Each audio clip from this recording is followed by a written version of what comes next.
คราวแก่สมปัญญาทั่วภารามีถมไปเจ็บทุกข์ย่อมเวียนวนมีพ้นใครๆสัตว์โลกล้วนรู้แน่แก่ใจเกิดแก่เจ็บตายหลีกไปไม่พ้นใคร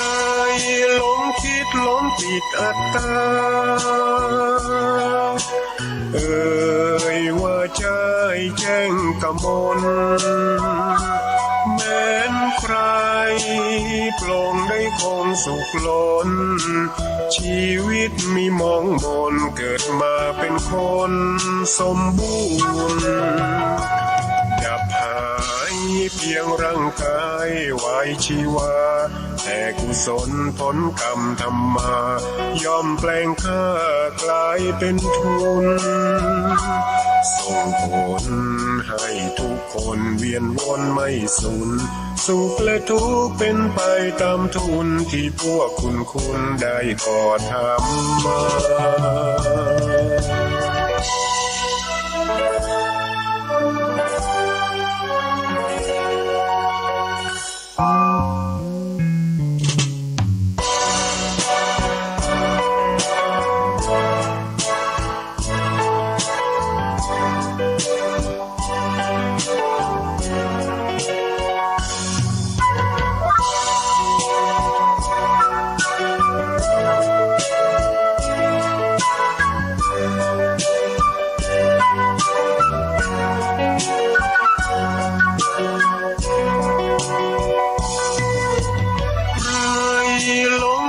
หลงติดอัตตาว่าใจแจ้งกมลแม้นใครปลงได้คงสุขล้นชีวิตมีมองมนเกิดมาเป็นคนสมบูรณ์ดับหายเพียงร่างกายไว้ชีวาแต่กุศลผลกรรมธรรมาย่อมแปลงค่ากลายเป็นทุนส่งผลให้ทุกคนเวียนวนไม่สูญสุขและทุกข์เป็นไปตามทุนที่พวกคุณได้ก่อทำมา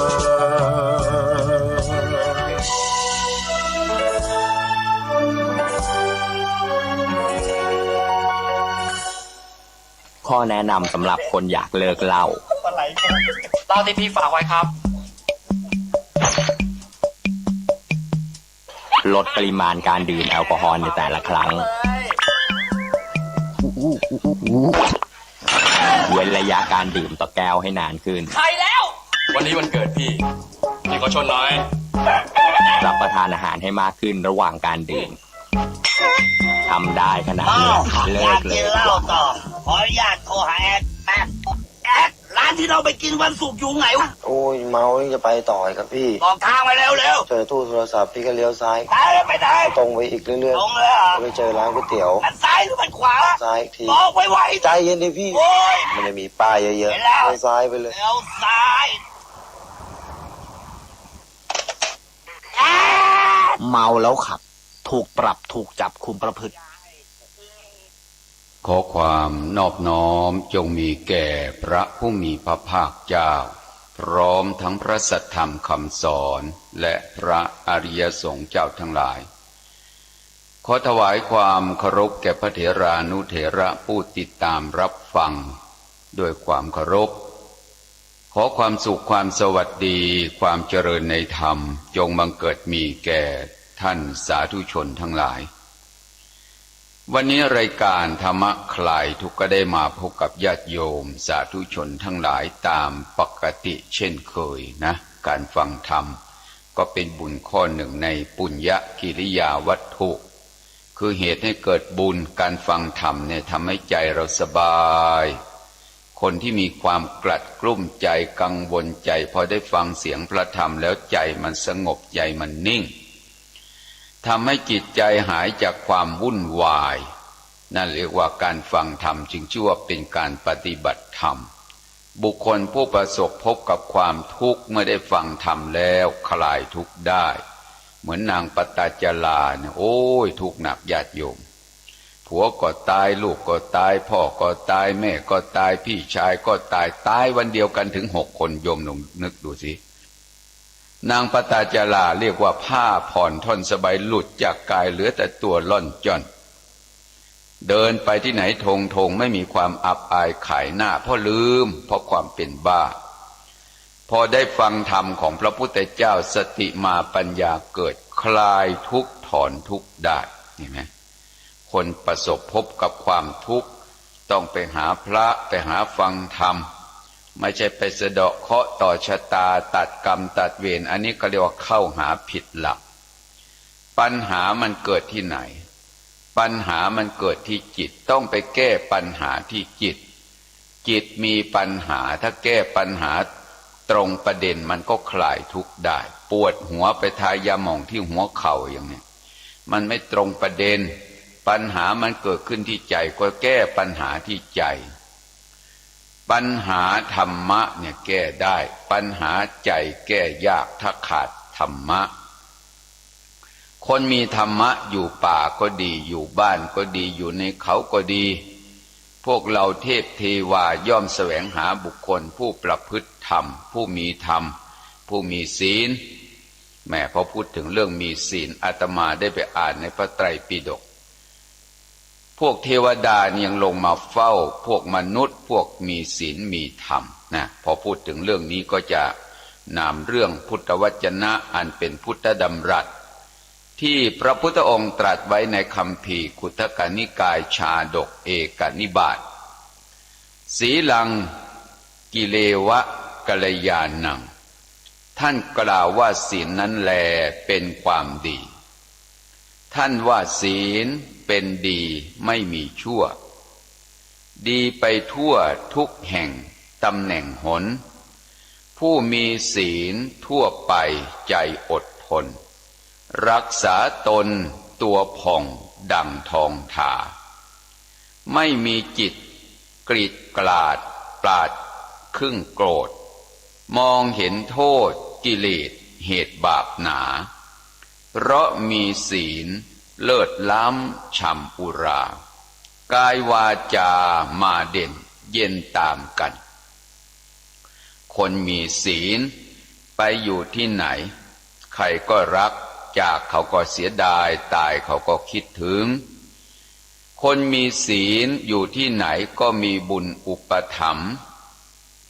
เวลาจากไปก็มีกุศลกรรมศีลนำอุปถากมันเป็นที่พักแรมทางด้านจิตใจ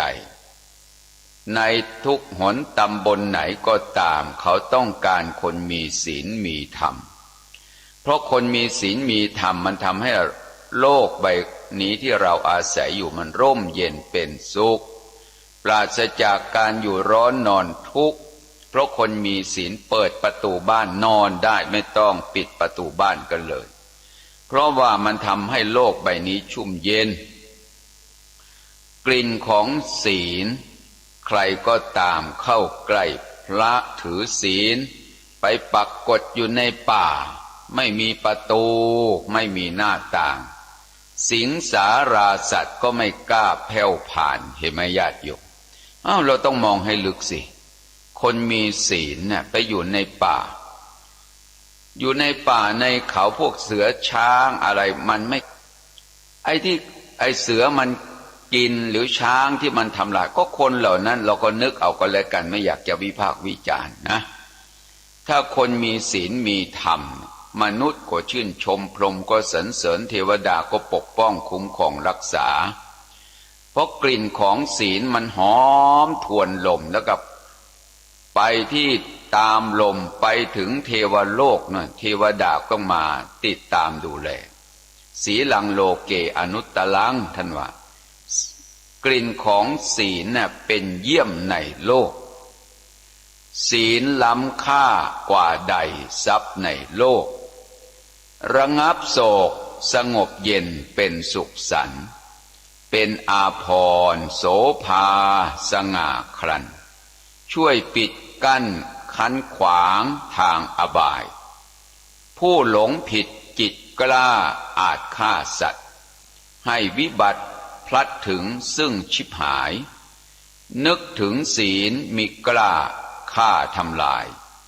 กิจมุ่งหมายฝ่ายคุณบุญอนันต์พวกสิงสาราสัตว์เนี่ยเดินไปใกล้ๆระวังใจนะระวังใจใจไม่เป็นทุกข์หรอกพวกสิงสาราสัตว์เมื่อเห็นบุคคลผู้ทรงศีลทรงธรรมแล้วโอ้ยนกหนูปูปีกเดินจะเหยียบหลังอยู่ยังไม่บินหนีเพราะอะไรอาตมาคิดว่าเขากับเราก็ไม่ต่างอะไรอยู่สัตว์มันก็กลัวตายมนุษย์ก็ต้องหลีกภัยถ้าเราไม่มุ่งหวังจองร้างจองผลาญกันมันไม่มีเวรไม่มีภัยพวกนกยางนกเขานกเอี้ยงเราเดินไปใกล้ๆมันก็ไม่บินหนีเพราะอะไรก็เพราะว่ามันเห็นเราเป็นปกติโอ้เนี่ยมันดูจิตเราวางจิตว่าเราเป็นเพื่อนเกิดเจ็บตายเราเป็นพี่เป็นน้องกันเราก็กวาดลานวัดไปนกเขาก็หากินตามหน้าที่ของมันนกเอี้ยงก็บินไปหากินอยู่ใกล้ๆเดินตามกันกวาดลานวัดไปนกเขาก็เดินตามเราไปนกเอี้ยงนกพิราบเราอยู่เป็นพี่เป็นน้องกันอาตมามานึกแปลกเหมือนกันเลยญาติโยมเนี่ยที่ศูนย์ปฏิบัติที่อาตมาไปอยู่ไปดูนกกระยางก็หากินตามไปมันไม่ละแวงภัยเลยเพราะเราไม่คิดมุ่งหวังจองร้ายซึ่งกันและกันมีแต่แผ่เมตตาแผ่ไมตรีจิตขอให้เพื่อนเกิดแก่เจ็บตายอยู่ในโลกใบนี้อยู่เหมือนกับพี่กับน้องกันที่โบราณว่ารักกันเหมือนพี่ดีกันเหมือนน้องปองดองกันเหมือนญาตินั่นแหละเพราะกลิ่นของศีลเนี่ยมันพือสะพัดไปทั่วทุกที่ทุกแห่งเพราะศีลธรรมเนี่ยทำให้คนรวยศีลธรรมทำให้คนสวยศีลธรรมทำให้คนมีสติมีปัญญาในอรัญญกสูตรในอรัญญกสูตรนู้นในสูตรที่พูดถึงเรื่องสารัตถปกาสินีในคัมภีร์สังยุตตนิกายสขาถาวรรคท่านพูดถึงเรื่องกลิ่นของศีลมันหอมฟุ้งขจรขจายไปในที่ใกล้และที่ไกลเหมือนญาติโยมจะไปกราบไปไหว้หลวงพ่อหลวงตาวัดไหนท่านก็หนังเหี่ยวแก่อยากเข้าไปใกล้อยากเข้าไปพูดไปคุยญาติโยมเคยคิดกันไหมพอไปแล้วไปเห็นวัดวาล่มไม้ก็ไม่ค่อยมีแต่เข้าไปแล้วใจมันเย็นไปนั่งใต้ต้นไม้มองดูแล้วมันจิตใจมันเยือกเย็นเพื่อนึกถึงชื่อท่านนึกถึงร่มเงาของคุณธรรมที่ท่านนั่งสมาธิที่ท่านเดินจงกรมใครก็ตามไปอยู่ใกล้ร่มเงาของท่านใจเย็นใจมีความสุขเหมือนกันญาติโยมเรื่องกลิ่นของศีลในเรื่องนี้ในสมัยนั้นพระพุทธเจ้าประทับอยู่ที่เมืองสาวัตถีพระพุทธองค์ทรงตรัสว่าดูก่อนภิกษุทั้งหลายเรื่องเคยมีมาแล้วฤาษีผู้มีศีลมีกัลยาณธรรมมากรูปด้วยกันอาศัยอยู่ในกุฏิที่มุงบังด้วยใบไม้ในราวป่าว่าดูก่อนภิกษุทั้งหลายในครั้งนั้นแหละท้าวสักกะผู้เป็นจอมเทพแห่งเทวาบนสวรรค์ชั้นฟ้าและท้าวเวปจิตติจอมอสูรเข้าไปหาฤาษีผู้มีศีลมีกัลยาณธรรมเหล่านั้นถึงที่อยู่พอพูดถึงเรื่องจอมเทพเทวาท้าวสักกะเทวราชกับท้าวเวปจิตติจอมอสูรก็เป็นศัตรูกันท้าวสักกะเทวราชเนี่ยเป็นท่านผู้ทรงศีลทรงธรรมเป็นอริยบุคคลโสดาบันแต่ท้าวเวปจิตตินะกินเหล้าเมายาแต่วันนี้ไปหาฤาษีผู้ทรงศีลผู้มีกัลยาณธรรมแล้วพระพุทธองค์จึงตรัสต่อไปว่าดูก่อนภิกษุทั้งหลายในครั้งนั้นแหละท้าวเวปจิตติจอมอสูรในพิภพบาดาลสวมรองเท้าหนาหลายชั้นสะพายดาบมีผู้กั้นร่มให้เข้าไปสู่อาสมทางทวารทางประตูใหญ่เข้าไปใกล้ฤาษีผู้มีศีลมีกัลยาณธรรมนั้นห่างกันไม่ถึงวามามองดูตรงนี้นะ พระอินทร์ยังพายดาบพายอาวุธอยู่ใส่รองเท้ากั้นล่มใส่รองเท้าหลายชั้นด้วยเนี่ยพระพุทธองค์ตรัสต่อไปว่าดูก่อนภิกษุทั้งหลายในครั้งนั้นแหละเท้าสักกะจอมเทพเทวาทอดฉลองพระบาทประทานพระขันให้แก่ผู้อื่นรับสั่งให้ลดฉัตรเสด็จเข้าไปทางอาสมในทวารประตูที่ประทับประคองอัญชลีนมัสการฤาษีผู้มีศีลมีกัลยาณธรรมอย่างนั้นอยู่ใต้ลม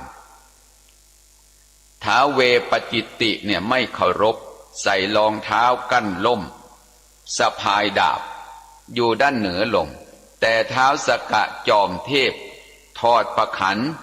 ทอดฉลองพระบาทแล้วก็ลดล่มแล้วไปนั่งประนมมือประคองอัญชลีอยู่ใต้ลม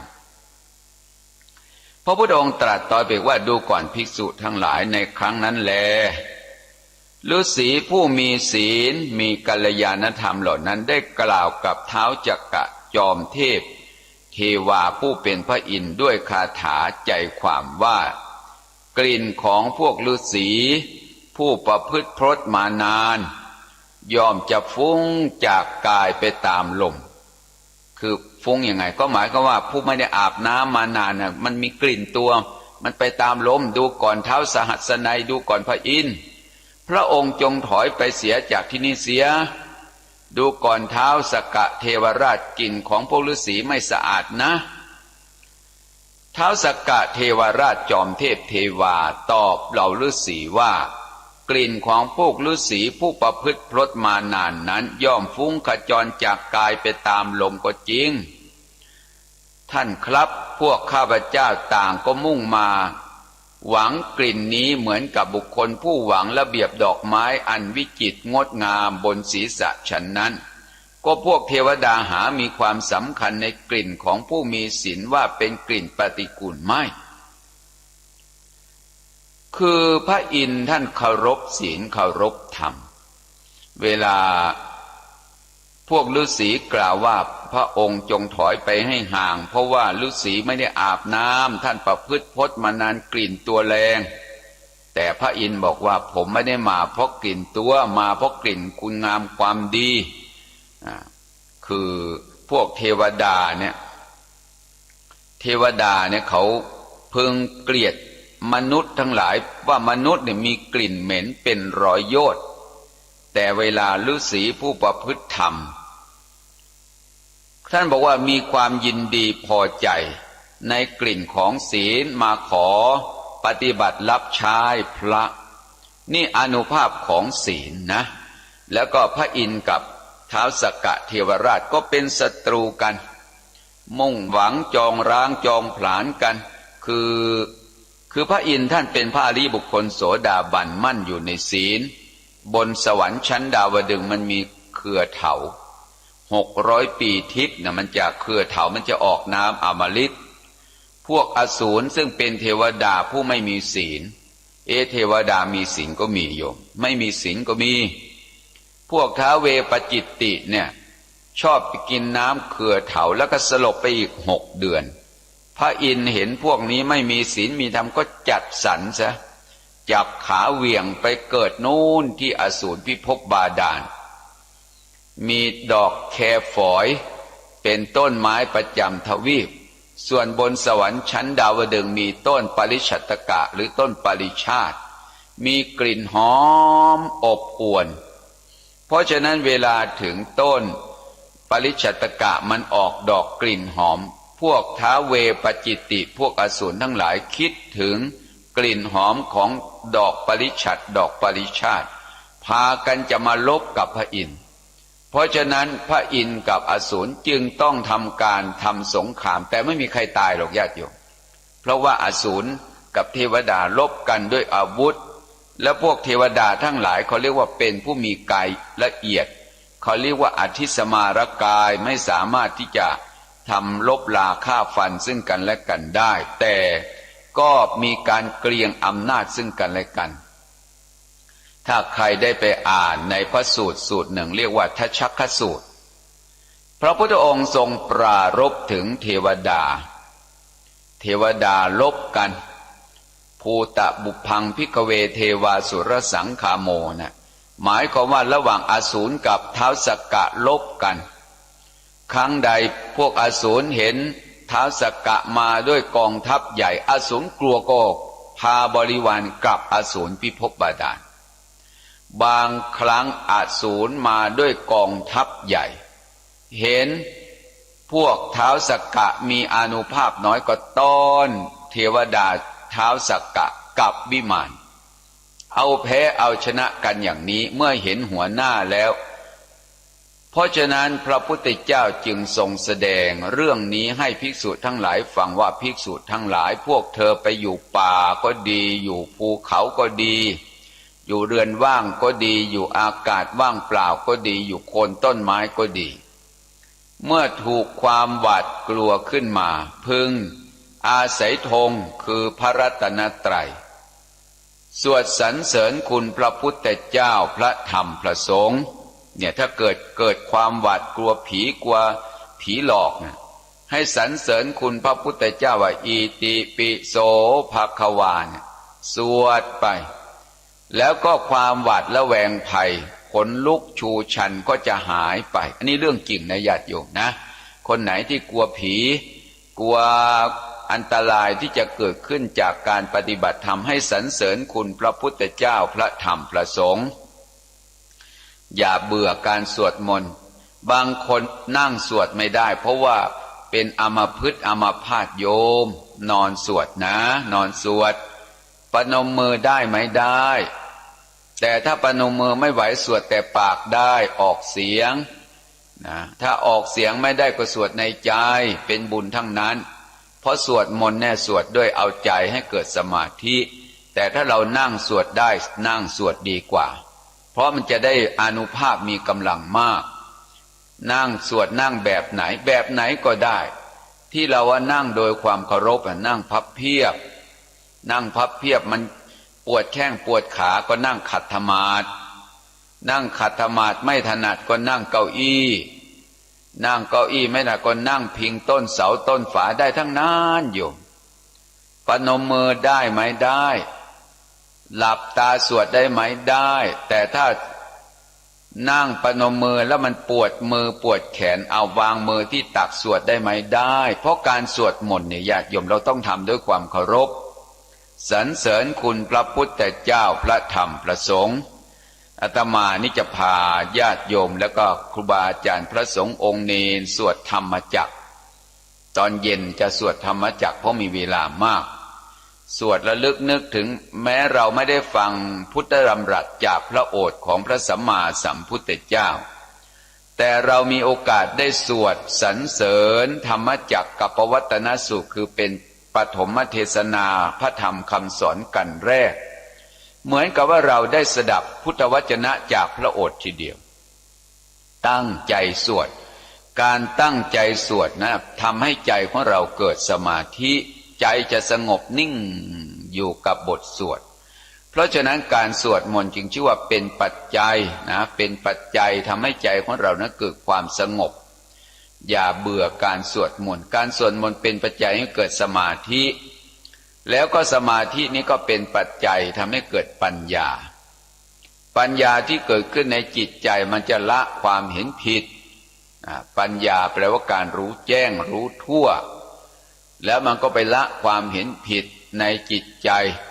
สมัยเก่าก่อนเนี่ยญาติโยมบางคนเคยยินดีในการฆ่าสัตว์ตัดชีวิตหาปูหาปลาเพราะชีวิตอยู่กับบ้านกับไร่กับนาหาปลาได้มากดีใจฆ่าปูฆ่าปลาฆ่ากบฆ่างูฆ่านกฆ่าทุกอย่างในชีวิตมันยินดีในการฆ่าได้มามากดีใจเรียกว่ายินดีในการฆ่าสัตว์ตัดชีวิตหักขากบขาเขียดหักคอปลาหักเงี้ยงหักโอ้ยทุกสิ่งทุกอย่างนั่นแหละญาติโยมเอามาฆ่ามาต้มมาแกง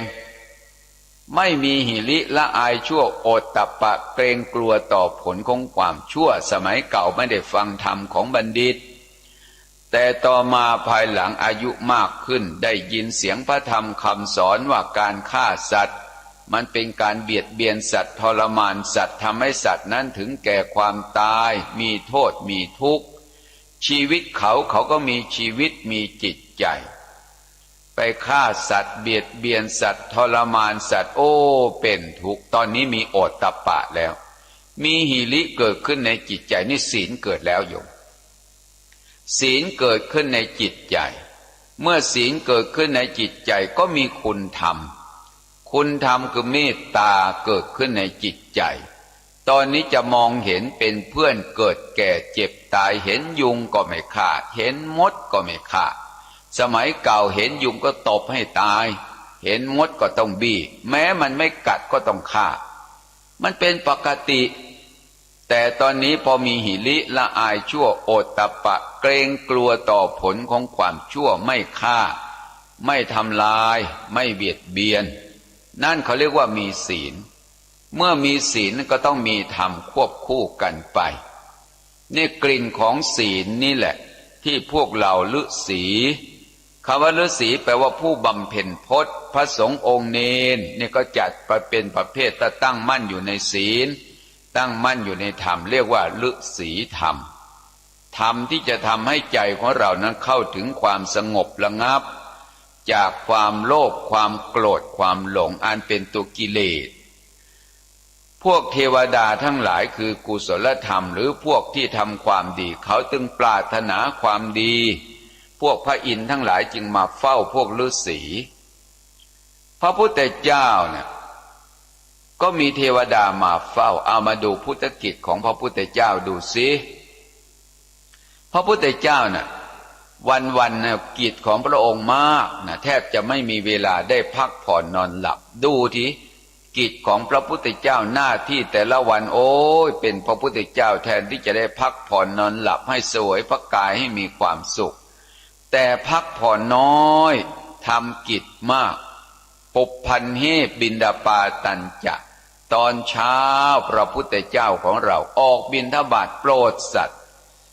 เปิดประตูสวรรค์ให้แก่สัตว์โลกได้ทำบุญทำทานให้สัตว์เหล่านั้นได้มีโอกาสทำทานและจะมีสวรรค์เป็นที่ไปในเบื้องหน้า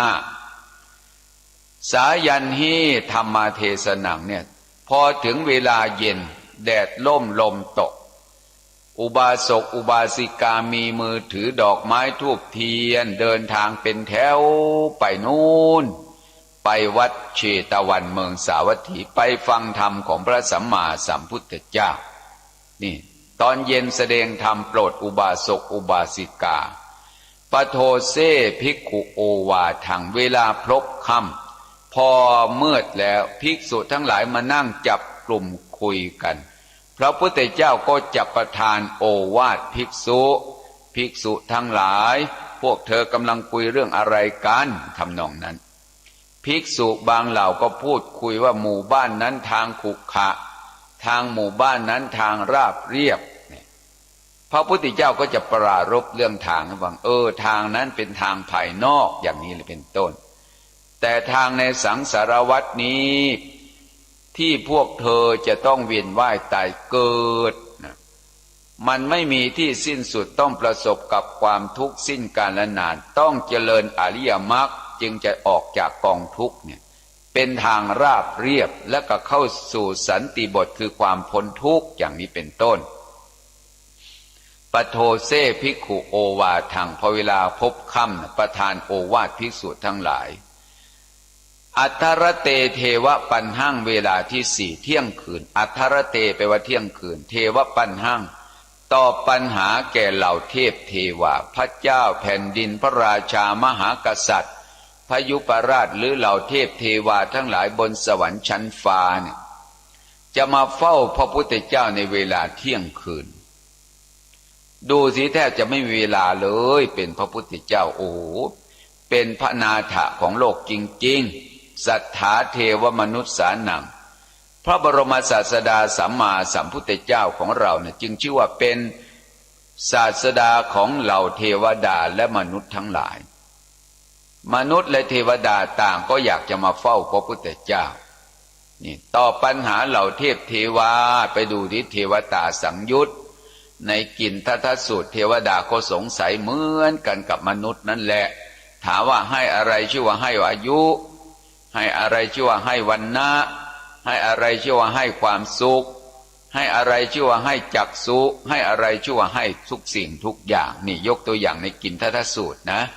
เทวดาสงสัยให้อะไรชื่อว่าให้อายุอันนะโทพลโทโหติให้ข้าวให้น้ำชื่อว่าให้อายุให้กำลังให้อะไรชื่อว่าให้วรรณะวัฏโทโหติวรรณโทผู้ใดให้ผ้าผ่อนท่อนสบายสบงจีวรชื่อว่าให้วรรณะให้อะไรชื่อว่าให้ความสุขพระพุทธเจ้าตอบเทวดาว่าญาณโทสุขโทโหติให้ยานพาหนะเป็นทานชื่อว่าให้ความสุขในเรื่องจริงนะญาติโยมนะให้ล่มให้รองเท้าเนี่ยให้ร่มให้รองเท้าให้ปัจจัยเดินทางพระสงฆ์องค์เนนไปสอนหนังสือไปเรียนหนังสือให้ยานพาหนะเป็นทานญาติโยมบางคนมีปัจจัยมีกำลังก็มอบกองทุนเป็นค่ายานพาหนะถวายอุปถัมภ์บำรุงในต่างประเทศญาติโยมก็มอบรถยนต์เป็นต้นมอบถวายเป็นยานพาหนะของสงฆ์แต่ประเทศไทยเนี่ยพระสงฆ์รัฐบาลเขาไม่ให้พระมีใบขับขี่ก็เลยพระขับรถไม่ได้ไม่ใช่พระขับรถไม่ได้แต่กฎหมายบ้านเมืองเขาไม่ให้จริงๆแล้วพระขับรถมันไม่ผิดศีลอะไรทั้งสิ้นแหละแต่ว่ากฎหมายบ้านเมืองไม่ให้เพราะพระต้องเคารพกฎหมายบ้านเมืองจริงๆแล้วก็คนทำงานก็น่าจะแบ่งแยกนะแบ่งแยกว่าการขับรถขับเรือเนี่ยบางทีวัดวามันอยู่ในป่าในเขาลึกอันนี้ต้องขออนุญาตแม้รัฐบาลไม่อนุญาตฝ่ายพระสงฆ์องค์เจ้าก็ต้องพูดคุยกับฝ่ายอปตอปจผู้ใหญ่บ้านกำนันฝ่ายสารวัตรตำรวจว่าพระวัดนั้นอยู่ในป่าลึกจะขับรถออกจากศูนย์ป่าลึกมาบิณฑบาตในหมู่บ้านตรงนี้แจ้งไว้เมื่อมีปัญหาเกิดขึ้นตำรวจทหารผู้ใหญ่บ้านอปตอปจท่านก็จะได้รู้เรื่องว่าขออนุญาตไว้เฉพาะกิจท่านจะไม่ออกนอกกรอบนอกลู่นอกทางอย่างนี้ถือว่าไม่ผิดนะไม่ผิดเพราะว่ากฎหมายคุ้มครองแล้วก็พฤตินัยพฤติกรรมเนี่ยคือคนในหมู่บ้านเขารู้กันนะคุ้มครองไว้ได้บางทีวัดเนี่ยไม่มีงบประมาณจะเงินเติมน้ำมันก็จะไม่มีถ้าจะไปจ้างคนขับรถอันนี้ก็ลำบากถ้าญาติโยมไม่เห็นแก่ศาสนาก็พระไม่มีก็จะไปจ้างไปมีทำไมนี่พูดแบบนี้ไม่สนับสนุนส่งเสริมศาสนากันเลยนะพูดแบบคฤหัสถ์พูดแบบชวนขี้แพ้ชวนตีไม่ได้เพราะว่าเรื่องศาสนาเป็นเรื่องของพุทธศาสนิกชนทุกคนควรจะได้ดูแลไม่ใช่ว่าตะโกดัดมันไม่งามก็ตัดทิ้งมันก็พูดอย่างนี้มันผ่านหาเรื่องนะไม่ใช่บัณฑิตต้องพูดเกื้อกูลเพื่อพูดเป็นประโยชน์แก่สังคมโลกแต่ถ้ามีกฎหมายอารุ่มอร่วยมันก็จะเป็นประโยชน์แก่พระศาสนาไม่ใช่ว่าพระศาสนาเป็นตะโกดัดแล้วก็ไปที่ไหนไม่รอดหรอกโยมตายอย่างเดียวเพราะว่าโลกมันเจริญก้าวหน้าเพราะพระศาสนาก็เอากฎหมายมายัดเยียดยิ่งจะออกกฎหมายมาฆ่ากันอย่างนี้ก็หมดแล้วโยมนี่ศาสนาความเจริญศีลธรรมก็หมดแล้วเพราะฉะนั้นเรื่องศีลเรื่องธรรมนี่ญาติโยมอย่างปัญหาเทวดาว่าญาณโทสุขโทโหติพระพุทธเจ้าตรัสว่าผู้ใดให้ยานพาหนะเป็นทานผู้นั้นชื่อว่าให้ความสุขให้อะไรชื่อว่าให้แสงสว่างปฏิโปโหติจักขุโทผู้ใดให้ปฏิบให้แสงสว่างเช่นวัดนี้เรียนอภิธรรมโยมก็บริจาคกระแสไฟฟ้านี่เห็นไหมให้ประทีปบูชาให้พระสงฆ์องค์เนรญาติโยมที่เรียนธรรมะได้เรียนธรรมะกลางค่ำกลางคืนเปิดแสงสว่างนี่ชื่อว่าให้จักษุหรือเรียนบาลีเรียนนักธรรมกลางคืนมันต้องเปิดหนังสือดูหนังสือหนังหาให้แสงสว่างรับผิดชอบถวายค่าไฟฟ้าอย่าง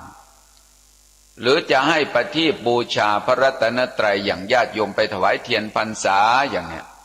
นั่นชื่อว่าให้แสงสว่างปทีโปโหติจักขุโธเหมือนพระอนุรุทธะเถระเจ้าท่านได้ถวายประทีปบูชาพระพุทธเจ้าพระบรมธาตุของพระพุทธเจ้าองค์ก่อนปรารถนาความเป็นผู้มีทิพจักษุดูสิวิบากผลแห่งกรรมสำลิดผลอยู่เกิดชาติสุดท้ายเป็นผู้มีทิพจักษุดูจิตคนนั้นดูจิตคนนี้แม้พระพุทธเจ้านิพพานยังตามดูเลยนั่นน่ะเขาเรียกว่ามีทิพจักษุรู้ฤทธิ์ทางใจอานุภาพของบุญและให้อะไรชื่อว่าให้ทุกสิ่งทุกอย่าง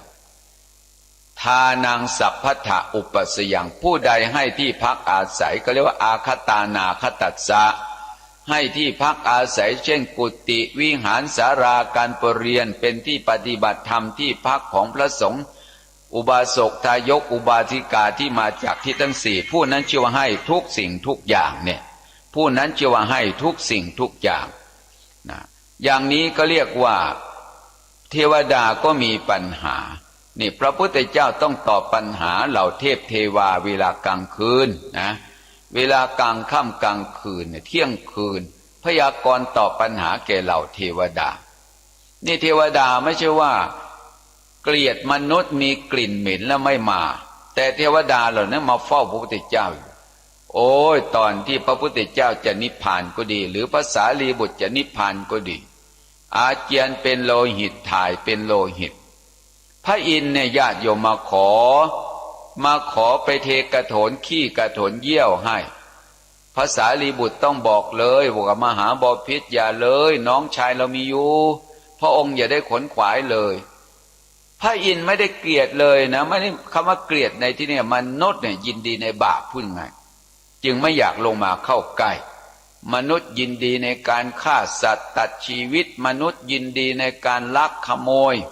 มนุษย์ยินดีในการประพฤติผิดศีลกาเมมนุษย์ยินดีในการพูดโกหกกันมนุษย์ยินดีในการเสพดื่มของมึนเมา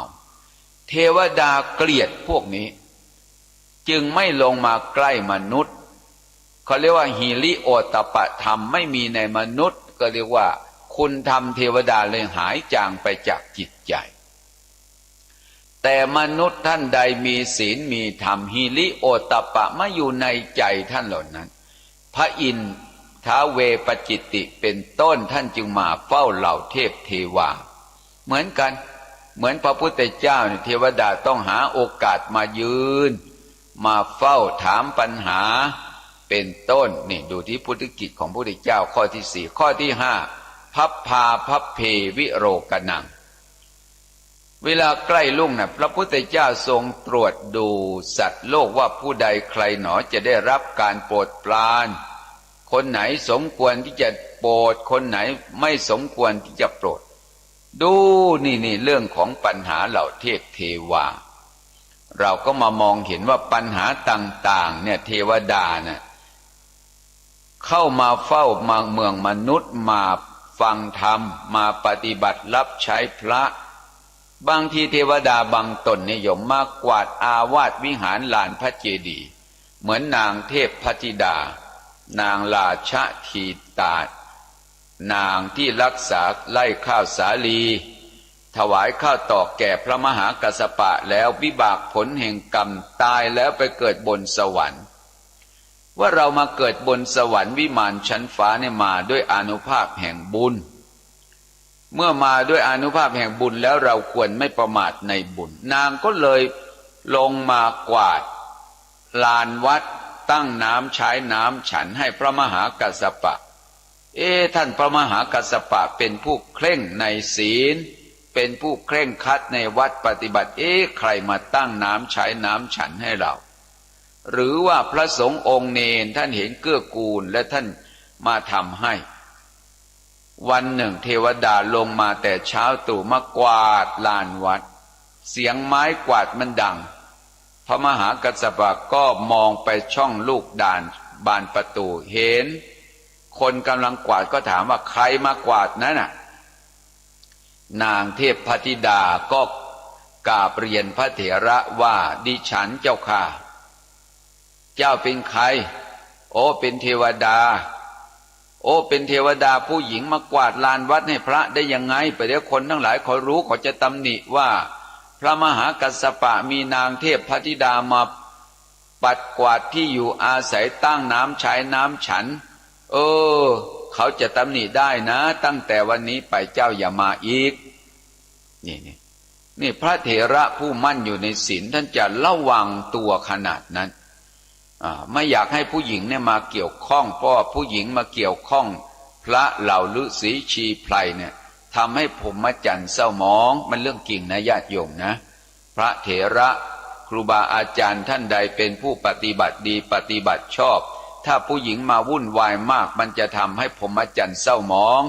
พระพุทธเจ้าก็ตรัสไว้เหมือนกันว่าอิทธิมาลังพรหมจริยัสสะเพศแห่งความเป็นผู้หญิงนะมันเป็นมลทินของพรหมจรรย์มันเป็นมลทินของพรหมจรรย์แม้แต่มาพูดมาคุยบ่อยๆมันก็คนอื่นเขาก็จะตำหนิติฉินได้เพราะฉะนั้นญาติโยมที่เป็นผู้หญิงเวลาจะเข้าหาพระก็ต้องอย่าไปคนเดียวอย่าไปคนเดียวต้องมีเพื่อนไปพูดไปคุยเสร็จแล้วกลับไม่ใช่ไปนั่งคุยตั้งแต่เช้ายันเย็นอันนี้ไม่เป็นประโยชน์นะไม่เป็นประโยชน์เราต้องช่วยกันปกปักรักษาคุ้มครองพระเจ้าประสงค์ไม่ใช่ชวนกันหนีชวนกันไปไม่ได้เพราะฉะนั้นพระสงฆ์องค์เนรบางคนก็เป็นอายุของพระศาสนาเป็นดวงประทีปของศาสนาถ้าเกิดโยมเอาไปเป็นเจ้าอาวาสที่บ้านแล้วมันเดี๋ยวก็ศาสนาก็จบเท่านั้นเองนี่เพราะฉะนั้นเรื่องของกลิ่นของศีลของธรรมผู้ใดประพฤติธรรมมนุษย์ก็ชื่นชมพรหมก็สรรเสริญเทวดาก็อยากมาคอยปฏิบัติรับใช้แม้เทวดาที่เรามองไม่เห็นตัวเขาก็อนุโมทนาสาธุการอยู่นะเนี่ยเพราะว่าคนที่มีศีลมีธรรมผิวพรรณผ่องใสจิตใจร่าเริงเบิกบานนี่เรื่องของศีลของธรรมก็นำเรื่องเหล่านี้มาให้เห็นและศีลธรรมถ้าบุคคลใดมีศีลบริสุทธิ์ศีลจะเป็นปัจจัยทำให้เกิดสมาธิศีลปริภาวิตาสมาธิมหาพลาโหติมหานิสังโสศีลอันบุคคลอบรมแล้วเป็นปัจจัยเพื่อสมาธิอันใหญ่มีอานิสงส์ใหญ่สมาธิมหาพโลโหติสมาธิมหาพโลโหติมหานิสังโสสมาธิมันมีผลใหญ่สมาธิอันบุคคลอบรมแล้วน่ะสมาธิปริภาวิตาปัญญามหาพลาโหติมหานิสังโสสมาธิอันบุคคลอบรมแล้วมันเป็นปัจจัยให้เกิดปัญญาปัญญามันไปเห็นความจริงของรูปของนามของรูปของนามว่ารูปนามนี่มันไม่มีสาระมันไม่มีแก่นสารตั้งอยู่ในกฎของความไม่เที่ยงทนอยู่ในสภาวะเดิมนั้นไม่ได้แตกสลายเป็นไปในที่สุดไม่เที่ยงเป็นทุกข์เป็นอนัตตาแตกสลายเป็นไปในที่สุดแล้วในที่สุดเป็นไงมันก็ทำลายถ่ายถอนความเห็นผิดสมัยเก่าเราเข้าใจผิดคิดว่ากายเป็นเราเข้าใจผิดคิดว่าจิตเป็นเราเป็นอย่างนั้นจริงๆนะญาติโยมนะอาตมาไม่เคยปฏิบัติธรรมมาก่อนสมัยเก่าพระท่านบอกว่ารูปไม่เที่ยงนามไม่เที่ยงรูปเป็นทุกข์นามเป็นทุกข์พูดได้ยังไงรูปไม่เที่ยงมันไม่เที่ยงยังไงมันเป็นทุกข์ยังไงนี่นั่งเป็นสุขจะบอกว่าเป็นทุกข์ได้ยังไงแต่พอมาศึกษาพระธรรมคำสอนจริงๆเป็นจริงๆนี่จึงเรียกว่าสวากขาตธรรมพระธรรมคำสอนอันพระผู้มีพระภาคเจ้าตรัสไว้ดีแล้วว่ามันเป็นทุกข์จริงๆนั่งก็เป็นทุกข์ยืนก็เป็นทุกข์เดินก็เป็นทุกข์นอนก็เป็นทุกข์มันไม่มีคำว่าสุขเลยเพราะคำว่าทุกข์ในที่นี้แปลว่ามันทนอยู่ในสภาวะเดิมมันไม่ได้ต้องเปลี่ยนแปลงอยู่ตลอดเวลาความเปลี่ยนแปลงที่มันทนอยู่ในไม่ได้เขาเรียกว่าอนิจจังมันไม่เที่ยงนั่งมันก็ไม่เที่ยงยืนมันก็ไม่เที่ยงเดินมันก็ไม่เที่ยงนอนมันก็ไม่เที่ยงเมื่อสิ่งใดสังขารทั้งปวงมองเห็นโดยความไม่เที่ยงเนือง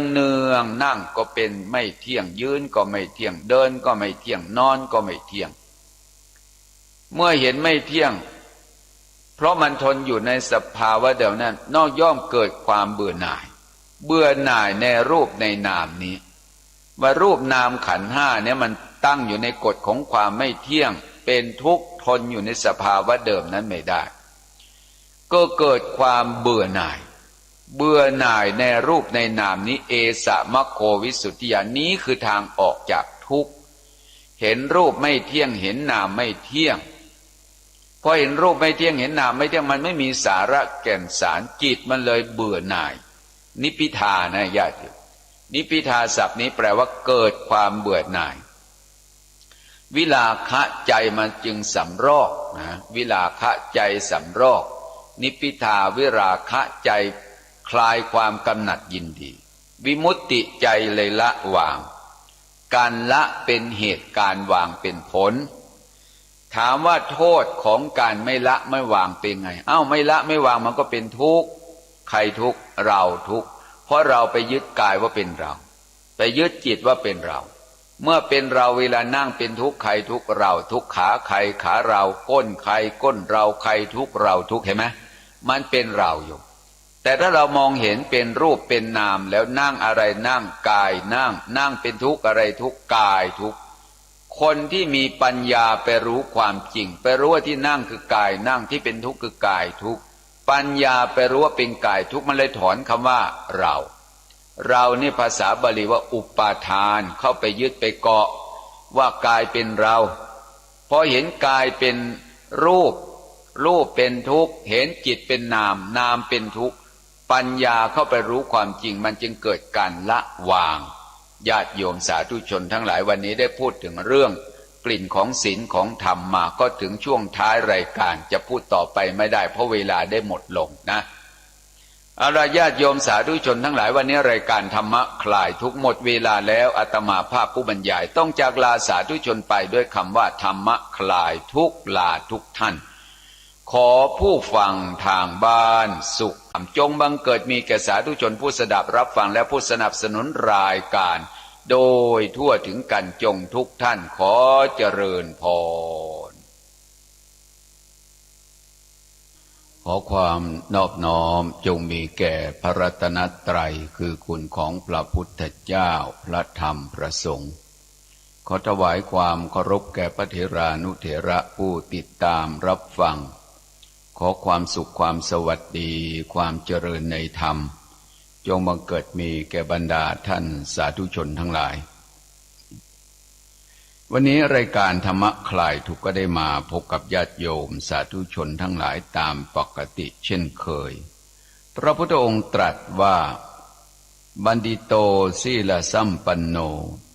ชลังอัคคีวะภาสติบัณฑิตผู้สมบูรณ์ด้วยศีลย่อมรุ่งเรืองเหมือนไฟแสงสว่างอย่างนั้นเป็นบัณฑิตอ่อนน้อมพร้อมศีลวัดปฏิบัติเป็นธรรมล้ำไพศาลย่อมรุ่งเรืองสะพัดชัชวาลจึงเปรียบปรานฐานเพลิงรุกเริงแรงซับพลั่งพลูฟูเฟื่องกระเดื่องยศจิตกำหนดตั้งมั่นอยู่ขันแข็งมีปัญญารู้ธรรมพระสำแดงจะอยู่แห่งหนใดมากไมตรีคนที่เป็นบัณฑิตท่านบอกว่าอยู่ที่ไหนมีแต่ความสุขห่างไกลความทุกข์เพราะตั้งอยู่ในบัณฑิตธรรมวัดปฏิบัติท่านก็รุ่งเรืองนี่คนสมบูรณ์ด้วยศีลว่าจะอยู่วัดก็ตามอยู่บ้านก็ตามอยู่ป่าสถานที่ท่านผู้สงพร้อมด้วยศีลเป็นที่น่ารื่นรมย์ทั้งนั้นเป็นที่น่ารื่นรมย์ศีลธรรมเข้าที่ไหนเวรภัยย่อมห่างไกลจากสถานที่นั้นหมู่มารเข้าที่ไหนพวกคนพาลก็ไปอยู่ณสถานที่ตรงนั้นเพราะฉะนั้นธรรมของคนพาลกับธรรมของบัณฑิตจึงห่างไกลกันธรรมของบัณฑิตห่างไกลคนพาลเนี่ยเป็นร้อยโยชน์ธรรมของคนพาลก็ห่างจากธรรมของบัณฑิตเป็นร้อยโยชน์เหมือนกัน เพราะฉะนั้นเวลาคนพาลเขาจึงไม่ยินดีในการสดับธรรมแต่บัณฑิตเท่านั้นย่อมยินดีในการสดับธรรมเรียกว่าสัทธมโสตุกามตาเป็นผู้ใคร่ในการสดับธรรมอริยานังทัศนกามตาเป็นผู้ใคร่พบใคร่เห็นพระอริยเจ้าครูบาอาจารย์ที่ประพฤติปฏิบัติดีนี่คนผู้เป็นบัณฑิตเขาชอบอยู่ใกล้ผู้ทรงศีลทรงธรรมชอบการสดับตรับฟังพระธรรมคำสอนนี่เป็นธรรมะของบัณฑิตแต่พวกคนพาลเนี่ยห่างไกลกันเพราะคนพาลนะไม่ชอบธรรมของบัณฑิตเกลียดธรรมของบัณฑิตเหมือนกับความมืดกับแสงสว่างตราบใดถ้าความมืดปรากฏแสงสว่างก็ไม่มีตราบใดถ้าเกิดแสงสว่างปรากฏความมืดมันก็หายไปเพราะฉะนั้นธรรมของพระอริยเจ้าเนี่ยย่อมบริสุทธิ์ย่อมปรากฏในหมู่ของบัณฑิตผู้เป็นคนพาลไม่ได้เพ่งพินิจเขาก็จะไม่ประสบพบธรรมของบัณฑิตนี่ต้องตั้งใจสดับรับฟังธรรมจึงจะได้ปรากฏบางทีในยุคสมัยปัจจุบันทุกวันนี้มันก็มีคนพาลก็มีคนที่เป็นบัณฑิตก็มีแต่ว่ามันน้อยนะมันน้อยมากแต่คนพาลเนี่ยคือคนไม่รู้เนี่ยเยอะไม่รู้ทานไม่รู้ศีลไม่รู้ภาวนาเนี่ยเขาเรียกว่าคนพาลเมื่อคนพาลอยู่มากๆขึ้นธรรมะนี่ย่อมอับเฉาเหมือนพระอาทิตย์ถูกเมฆหมอกมาบังมันไม่รุ่งเรืองมันไม่สว่างจ้าในเวหาหนตราบใดถ้าเกิดว่า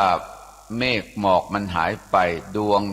จันทร์ก็ดีดวงอาทิตย์ก็ดีจะรอยเด่นในนภาอากาศท้องฟ้าฉันใดนี่เป็นเรื่องของธรรมะของสัตบุรุษหรือธรรมะของบัณฑิตกับอธรรมะของอสัตบุรุษไม่ใช่ว่ามีตั้งแต่ในปัจจุบันทุกวันนี้คนที่เป็นอันธพาลนะอันธพาลพวกที่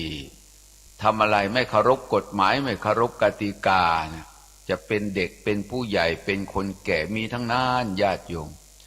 เป็นคนที่เป็นคนอันธพาลคือคนที่ไม่มีเหตุผลขี้เหล้าเมายา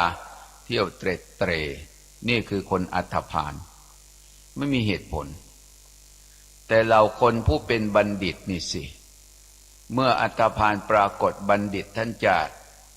มองเพ่งโทษนะเพ่งโทษบัณฑิตเขาละอายสิ่งที่มันเป็นโทษแต่คนพาลเขาไม่ละอายนี่เพราะฉะนั้นในสมัยพุทธกาลพระพุทธเจ้าก็ประทับอยู่ที่วัดพระเชตวันเมืองสาวัตถีเหมือนกันในยุคนั้นว่าคนพาลคือพวกที่ชอบเล่นกีฬาเล่นความสนุกตามประเพณีเนี่ยแล้วก็ชอบกล่าวคำหยาบกันคล้ายๆกับว่าเป็นเทศกาลคนหลงผีหรือเป็นเทศกาลที่เขาเล่นนักขัตฤกษ์ปีใหม่กันเล่นแบบชนิดที่เรียกว่าไม่ต้องทำการทำงานแต่ในยุคนั้นมีคนที่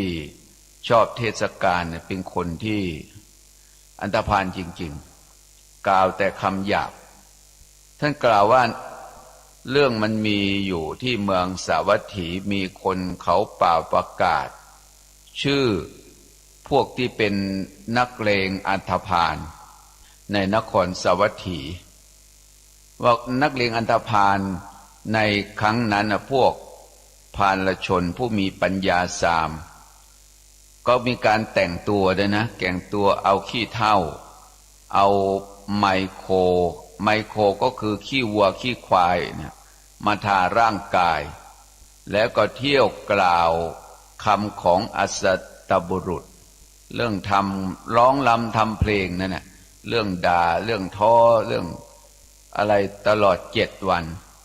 เห็นใครๆที่เป็นญาติก็ตามเป็นสหายก็ตามเป็นบรรพชิตก็ตาม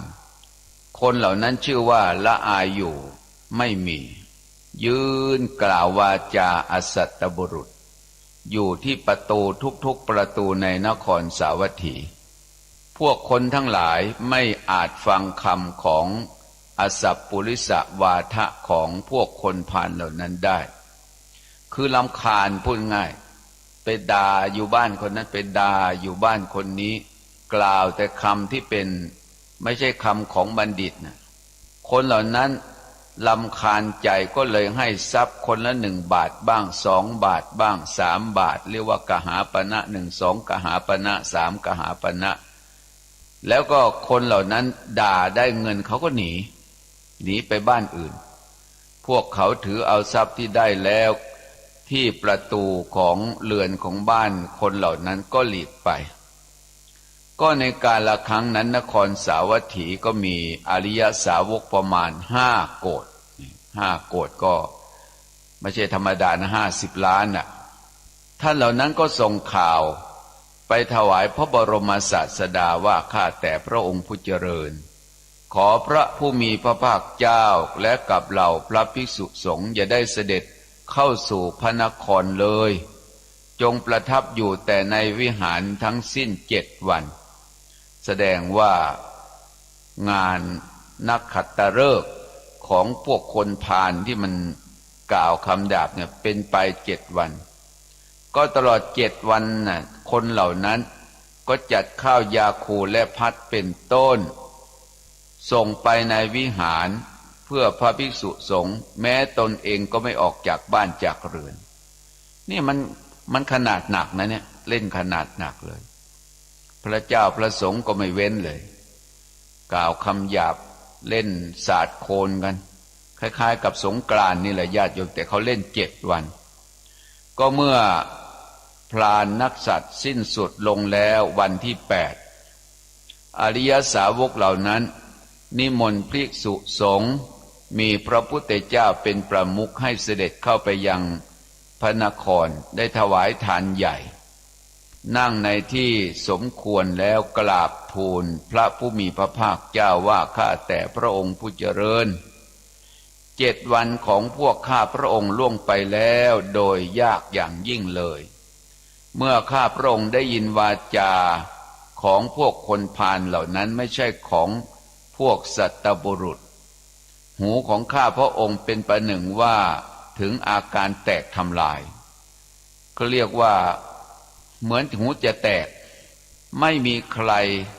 ไม่ละอายแก่ใครๆพูดแต่คำหยาบคำไม่จริง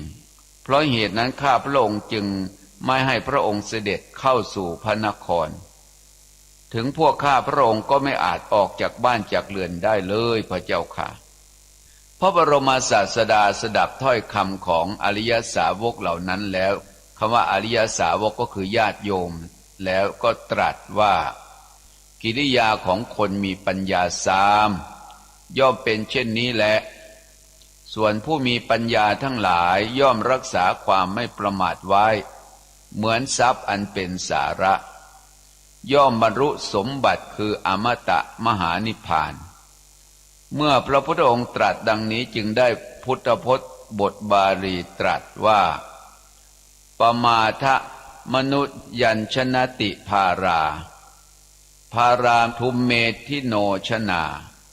อปทัญจะเมธาวีทานังเศรษทั้งวรคติมาปมาทะมนุยุญเชทะมากามรติสันทวังอัปปมัตโตหิชายันโตปปโปติวิปุลังสุขังแปลคำไทยว่าพวกคนพาลผู้มีปัญญา3